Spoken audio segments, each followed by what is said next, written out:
kabajamtuu Aadde Loomii Badhoo Afyaayii Caffee Mootummaa Naannoo Oromiyaa, kabajamtoota abbootii gadaa, kabajamtoota keessummoota sagantaa kanarratti argamtan hunda dura guyyaa hangafa hojii hundaa kan ta'e hojii barnoota irratti qaamolee gahee taphattan sin galateeffachuudhaaf ergama caalmaadhaaf imaanaa isinitti kennachuudhaaf sagantaa qophaa'e irratti haala kanaan Rabbi nu gargaaree baga nagaa wal agarree baga milkooftan isin jechuun barbaada. Barsiisonni keenya ifa keenya, barsiisonni keenya abdii keenya, barsiisonni keenya mallattoo qabsoo keenyaati. Barsiisonni keenya mallattoo agarsiistuu fuuldura keenyaati. Barsiisonni keenya gootota keenya. Barsiisonni keenya ka'umsa waa hundaati. Isin kabajatu isiniif mala guddaa galatoomaa ulfaadhaa isiniin jechuun barbaada. Barsiisaan gaarreen Oromiyaa keessa lukaan utuu bishaan isa nyaatu, utuu tuffatamu,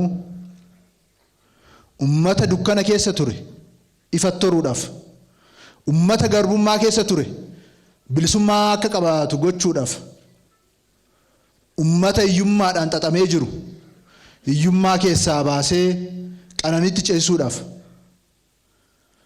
ummata tuffatamee mataan gadi qabame mataasaa ol qabee xiinsammuu injifatamaa keessaa baasee xiinsammuu injifatamaa gochuudhaaf hojii guddaa hojjettan. Bu'aan irraa arganne kun, injifannoon irraa arganne hundumtuu kan keessan. Abbaa injifannoo kanaati isin. Abbaa bilisummaa kanaati. Abbaa waa hundaati isin. Galatoomaa ulfaadhaa isiniin jechuun barbaada. Barsiisonni keenya hayyuu meeqa baastan? Beekaa seeraa meeqa baastan? Artistii meeqa horattan? Beektota seenaa meeqa horattan? Haqa kan barbaadu meeqa utubdan? Qabsaa meeqa boccan? Looreeta addunyaa meeqa horattan? Isin abbaa looreeta addunyaati. Galatoomaa ulfaadhaa isiniin jechuun barbaada. Wanta amma arginu keessatti hunda keessa ashaaraa eenyumaanuu bakka hin bu'amne kan qabdan isinidha. Mootummaan naannoo Oromiyaa erga hundeeffame irraa kaasee tokkoffaa akka hundeeffamu, ummanni keenya akka of beeku bira darbee akka fuulduratti harkaafatu. Mootummaan naannoo Oromiyaa caasaan isaa madakaatti akka cimu, dhaloonni dammaqee akka uumamu, haa xiqqaatus haa guddatus misoomni akka dhufu, biyyi keenya Itoophiyaan akka fuulduratti harkaaffattu kan godhe isin. Barsiisonni keenya kaabaa kibbatti baadiyyaatti jirtan hojii beekumsaa kana hojjettanii aarsaa kaffaltanii har'a akka kana fakkaannu waan nu gootaniif, borus waan fakkaachuu qabnuuf waan hojjettaa jirtaniif maqaa kootii fi maqaa mootummaa naannoo Oromiyaatiin isin fuulduratti gadi jedhee galatoomaa ulfaadhaa isiniin jechuun barbaada.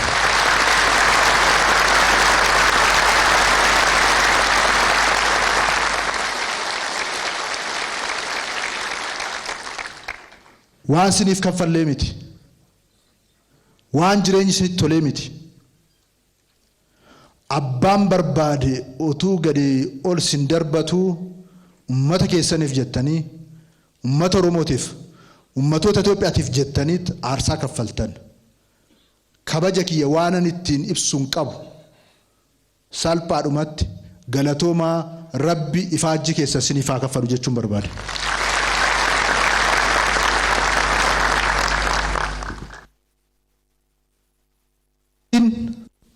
kallattiin qabsoo uummata keenyaa,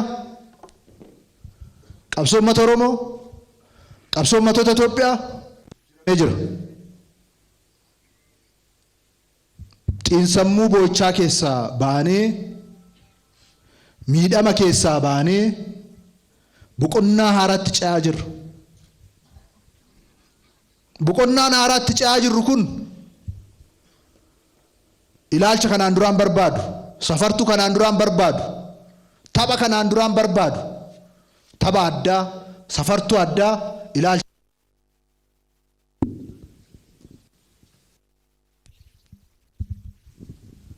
ilaalcha addaa barbaada.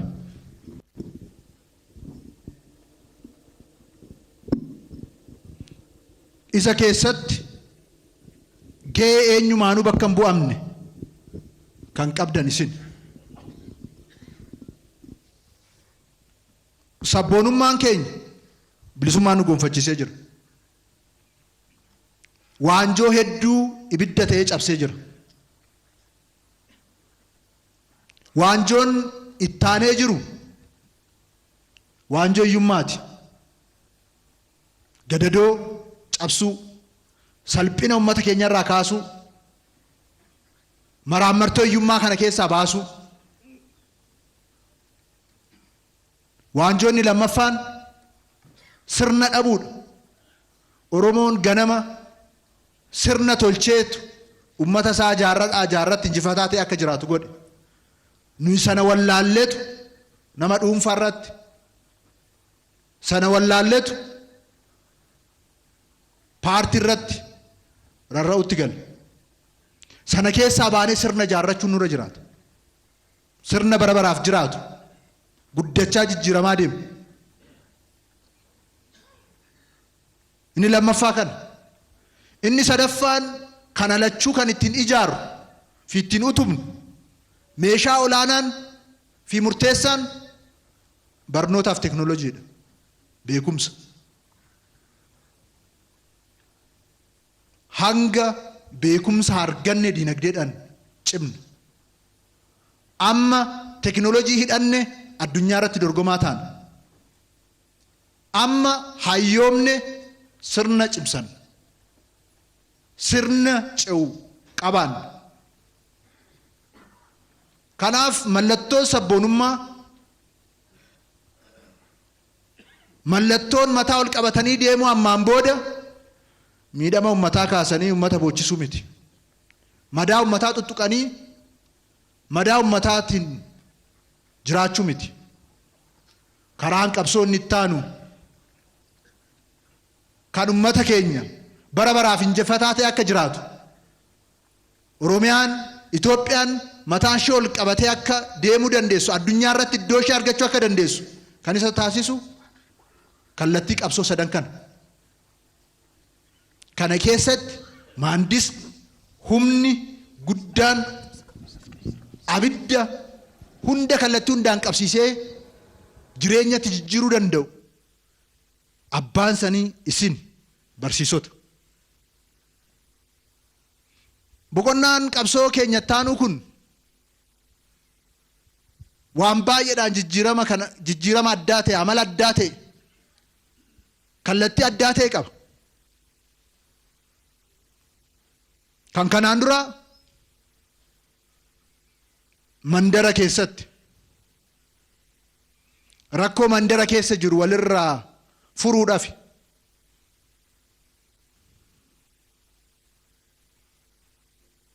warra baay'ee waliin caalletu waliin morka ture. Amma inni itti ce'aa jirru gaafa Afrikaa faana, addunyaa faana, Afrikaa faana sadarkaa sana faana dorgomnetti iddoo qaban. Dorgommii mandaraa keessaa baanee jirra. Tokko adda isa gongodhu kana. Inni lammaffaa, inni kanaan dura mormuu, fuuldura dhaabbachuu kana barbaada. inni ammaan booda haxxummaa, bilchina, yaaduu, tooftaa cimaa, xiinxala gadi fagaataa barbaada.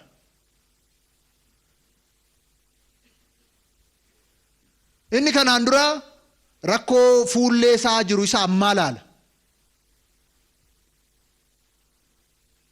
Maalifi wanjoo gadi isa qabee jiru sana keessaa ol ka'ee fuulduratti deemuu waan qabuuf. Inni ammaan booda karaa dheeraa deemuudhaaf, waanjoon lammaffaa akka ittiin dhufne gochuudhaaf, diina xiqqeessuudhaaf, fira baay'isuudhaaf hojjeta.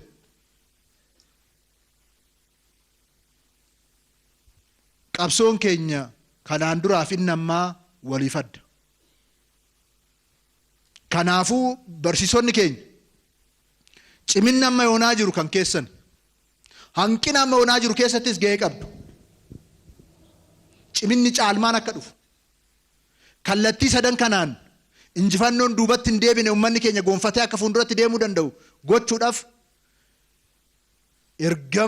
ergamaa olii ta'e akka qabdan hubattanii halkanii guyyaa aarsaa amma yoonaa kaffaltanii olitti akka kaffaltan waamicha koo ulfina olaanaadhaan isiniif dhiyeessuun barbaada. Mootummaan naannoo Oromiyaa hojii nama yoonaa hojjete hojii xiqqaadha. Barnoota irratti wanta amma yoonaa jalqabne baay'ee muraasa, waan baay'ee ittiin dhaadatamuu miti. Uummata mana ga'uuf bakka irraan geenya jennee yaannuuf hojiin qabnu kun, hojiin hojjetame kun baay'ee xiqqaadha. Kanaa oltu isaaf mala. Kanaa ol yoo hawwineef uummata keenyaaf kanaa ol hojjechuutu isaaf mala.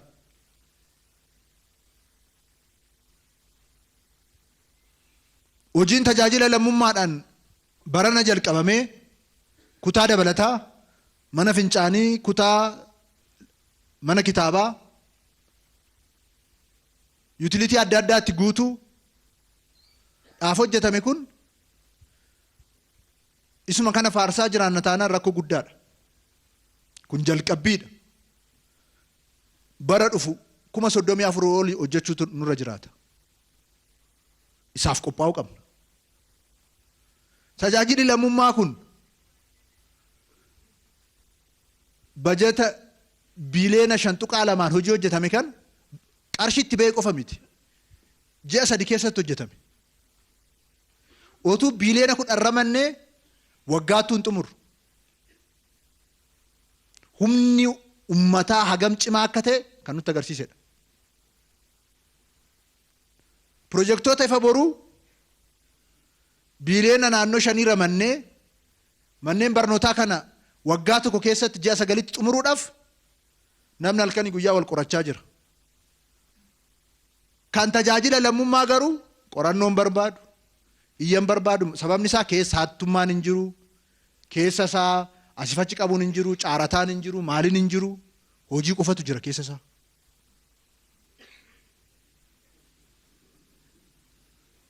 Kanaaf yeroo gabaabaatti hojjetame.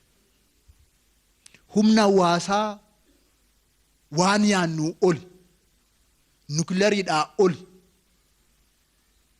humna addunyaa jirurraa kamirraayyuu oli, humna hawaasaa kana qindeessinee ganna dhuftus raajii dabalataa hojjechuudhaaf barsiisonnis hooggansa sadarkaadhaan jiru, uummanni keenya bal'aa, uummanni naannoo keenya qophaa'utu irra jiraata.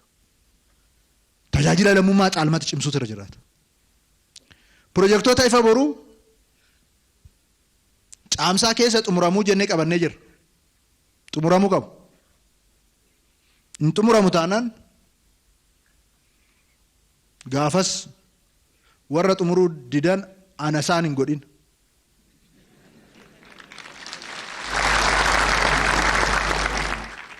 Warra amma yoonaa kontraata addaan kutee bahe keessaa bakka jiranii hooggantoonni godinaa aanaa sassaabaa barbaadaatoo hidhaa.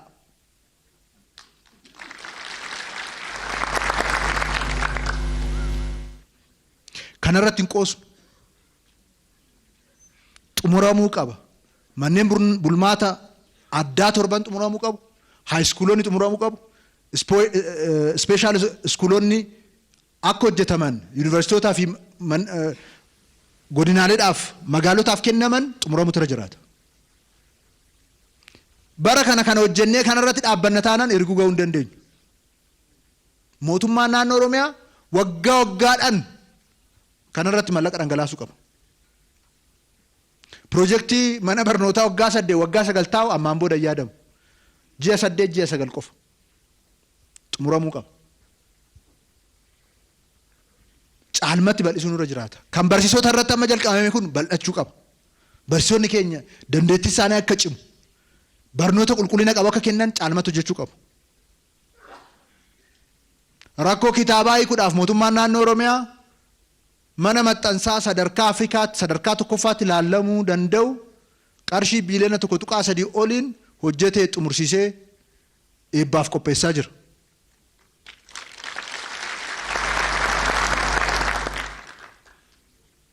Manni maxxansaa kun rakkoo qulqullina barnootaa isin hiikaa, dhiyeessii barnoota irratti jiru hiikaa jennee teegna.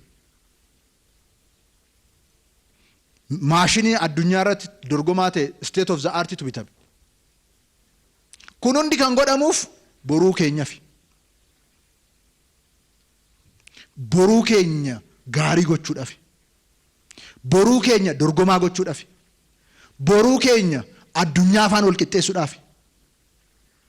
Boruu keenya ummata keenya maraammartoo keessa akka lammaffaan galee gochuudhaaf. Kanaaf mootummaan naannoo Oromiyaa sirna barnoota keenyaaf, fooyya'insa barnoota keenyaaf, barsiisota keenyaaf wanta humni danda'e hunda samiidhaa gadi waan jiru hunda amanamummaa cimaadhaan akka raawwannu carraa kanaan isiniif mirkaneessuun barbaada.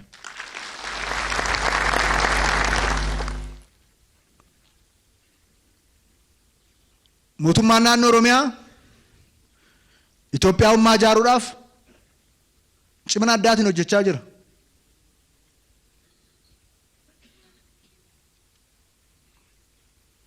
Naannoo kana keessatti iddoo kamitti barnoonni afaan biyya kanaa afaan 5 kennamaa kan jiru? Eessa?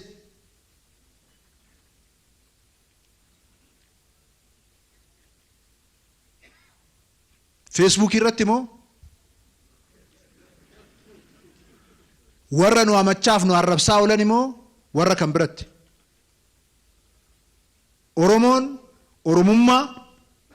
Oromummaan Itoophiyaawummaa gochaa qabatamaadhaan jiraachaa jira.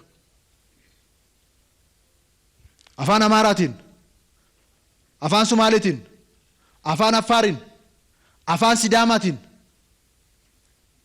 naannoon afaan Oromootti dabalee afaan Ingiliffaa itti dabalee afaan 6 barnoota iddoo adda addaatti kennaa jiru naannoo Oromiyaa qofa.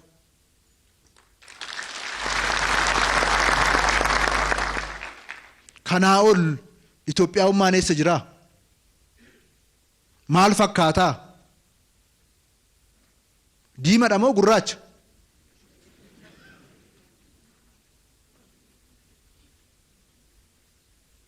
Kanaa ol sabdaneessummaan eessa jira? Kanaa ol waliif bareeduudhaan waliif jiraachuudhaaf waliin jiraachuudhaaf murteeffachuun eessa jira? Kanaa ol Itoophiyaawummaa ol qabuun eessa jira?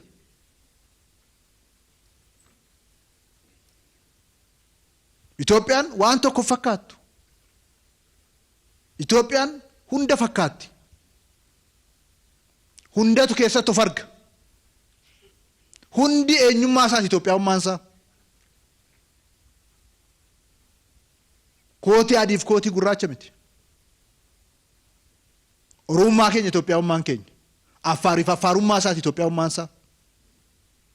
Kana akka saboonni hundumtuu eenyummaa isaaniitiin boonan hundumtuu walqixxummaadhaan akka jiraatan mootummaan naannoo Oromiyaa caasaan barnootaa barsiisonni keenya hundumtuu iddoo hundatti qindaa'anii hojii cimaa hojii akka raajitti ilaalamu iddoo hundatti fakkeenya gaarii ta'uu danda'u hojjechaa jirtu isaaf galatoomaa ulfaadhaa isiniin jechuun barbaada. beekumsa afaan adda addaa qabaachuun, hubannoo adda addaa qabaachuun, carraa hedduu qabaachuudha. Humna hedduu qabaachuudha. Hiree hedduu qabaachuudha. Kanaaf manneen barnoota bultii addaa keessatti barattoota keenya Itoophiyaaf qofa mitan qopheessinu. Addunyaadhaaf qopheessina. Kanaaf afaan Arabaa barsiisna. Kanaaf afaan Chaayinaa barsiisaa jechaa jirra. Kanaaf afaan Faransaay barsiisnaa jechaa jirra. Gaggeessitoonni kara fuulduraa Itoophiyaa, gaggeessitoonni Afrikaa, gaggeessitoonni addunyaa, saayintistoonni, hayyoonni hedduun manneen bultii barnoota torban ijaaraa jirru kana keessaa bahu. Namoota addunyaa faana dorgoman qopheessina. Kanaaf kallattii hundaan dorgomaa ta'uu, kallattii hundaan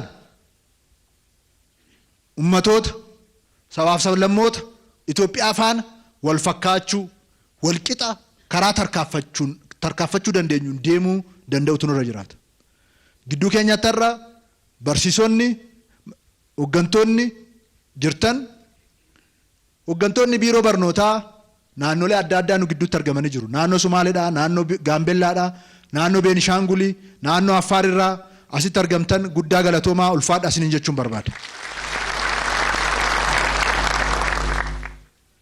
Karaan fuuldura keenya jiru karaa kana qofa. Karaa kanaa ala kan jiru hundumtu karaa gowwummaati. Karaa injifatamuuti. Fira baay'ifachuu, walqixxummaan, bilisummaan, obbolummaan dhugaa akka keessatti mirkanaa'u gochuu, haqni akka dagaagu gochuu, dimokiraasiin akka lafa qabatu gochuu. Isa kanaaf immoo qophaa tarkaanfachuun hin danda'amu. Qophaa deemuun hin danda'amu. Hunda faana waliin ta'uudhaan deemuu barbaada. Hunda faana yeroo waliin deemnu immoo dorgomaa ta'uu barbaachisa. Dorgomummaadhaaf jabaannee halkanii guyyaa kallattii maraan hojjechuu danda'u nurra jiraata. Akkuma biyya Itoophiyaa birmadummaadhaan kabachiisne, waraana adda addaa irratti, atileetiksiidhaan akkuma addunyaa irratti beeksisne, gaggeessummaadhaan ammas akka beeksisaa jirrutti hiyyummaa awwaallee, beekumsaaf teknooloojiin akka dagaagu goonee, sirna cimaa ijaarree, Itoophiyaan lammaffaa akka gad hin jenne, Itoophiyaa kanaan dura maraammartoon itti taphatamaa ture sun hafee Itoophiyaan ol jettee addunyaa irratti dorgomaa taate akka dhugoomtu mootummaan naannoo Oromiyaa, uummanni naannoo keenyaa cimina addaatiin kallattii maraan hojjennee lafa qabsiisuudhaaf cimnee fuuldura tarkaanfachuu nurra jiraata. Isa keessatti immoo geenyumaanuu bakka hin bu'amne kan qabdan isini. Naareetiiviin dogoggoraa kallattii adda addaatiin jiru sirreessuudhaan, seenaa sirrii akka baratamu gochuudhaan, seenaan darbe irraa akka baratamu gochuudhaaf, seenaa isaan irra dhaabbannee boruu keenyaaf qixaan herregnee akka har'a jiraachuu dandeenyuuf caalmatti akka jabaattanii hojjettan, seenessa sobaa jiru hundumaa akkuma awwaaluu jalqabdan jabaattanii akka awwaaltanii fi seenessa dhugaa karaa qabsiisaa akka deemtan asuma waamicha koon dhiyeessaa. Hojii hojjennu keessatti hunda keessatti Rabbi nu gargaaraa, dhugaan nu faana jira. Guddaa galatoomaa ulfaadha jechuun barbaada.